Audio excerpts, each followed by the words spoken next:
Literacy Week every year on specific themes of financial education. The campaign this year will be launched on 9th February, Monday, coming week. In continuation of our ongoing endeavor on re-KYC of bank accounts, you are aware that we had launched a campaign for re-KYC and financial inclusion earlier this financial year. The theme that we have chosen for this year's Financial Literacy Week is KYC, your first step to safe banking. I urge all banks as well as participants to actively take part in this campaign.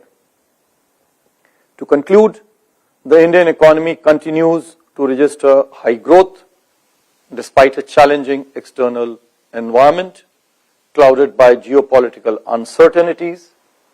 Benign inflation provides the leeway to remain growth supportive while preserving financial stability. We remain committed to meet the productive requirements of the economy and sustain the growth momentum. Thank you. Namaskar and Jai Hind. ठीक है, तो RBI की policy as expected दरों में कोई बदलाव नहीं हुआ है और एमपीसी न्यूट्रल रुख को भी बरकरार रखा है और रेपो रेट है 5.25% पर स्थिर। और आरबीआई गवर्नर ने यह भी कहा कि पिछले साल जो रेपो रेट में कटौती हुई थी 125 बेसिस पॉइंट की, बैंकों की तरफ से जो ट्रांसमिशन हुआ है 105 बेसिस पॉइंट का हो गया है, तो वो काफ़ी ज़्यादा हेल्दी है। लेकिन अच्छी चीज़ निकल के इस पॉलिसी से आई है कि जो ग्रोथ का अनुमान था 7.3% का FY26 के लिए, उसको आरबीआई ने फर्दर रिवाइज किया है और उसको बढ़ा के कर दिया है 7.4% का। हालांकि FY27 के लिए जीडीपी ग्रोथ का अनुमान उन्होंने नहीं दिया है। आरबीआई गवर्नर ने कहा कि अप्रैल में हम ये जारी करेंगे क्योंकि नई सीरीज के इम्पैक्ट के बाद इसको रीअसेस करना पड़ेगा और इसके चलते इसको थोड़ा हम आगे खिसका रहे हैं। हालांकि महंगाई दर के अनुमान को भी आरबीआई ने रिवाइज किया है और ये कहा है कि ये 2% से बढ़कर अब 2.1% का अनुमान होगा FY26 के लिए और आगे के लिए भी Q1 Q2 के लिए भी FY27 में इसको भी रिवाइज किया है।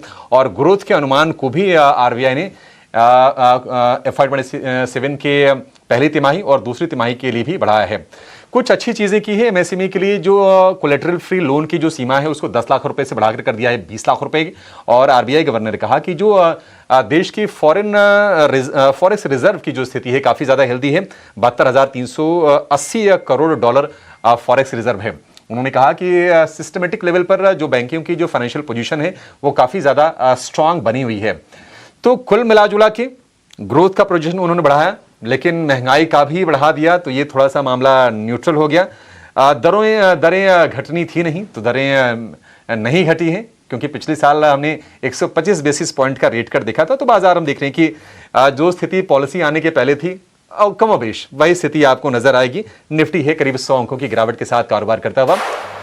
पॉलिसी के बाद ग्रोथ का प्रोजेक्शन बढ़ना, महंगाई बढ़ने से वो थोड़ा सा न्यूट्रल होता हुआ नजर आ रहा है।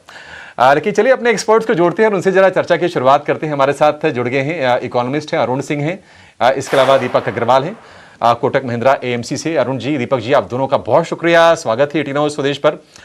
दीपक सर, शुरुआत आपसे करना चाहेंगे, कैसी लगी सर आपको पॉलिसी?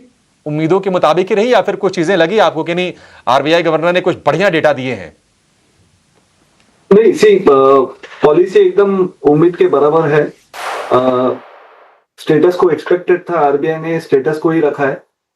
आरबीआई ने इन्फ्लेशन और ग्रोथ प्रोजेक्शन अपवर्ड रिवाइज किए हैं। दिसंबर महीने में इन्फ्लेशन की projection first half of next year के लिए 3.95% के करीब थी,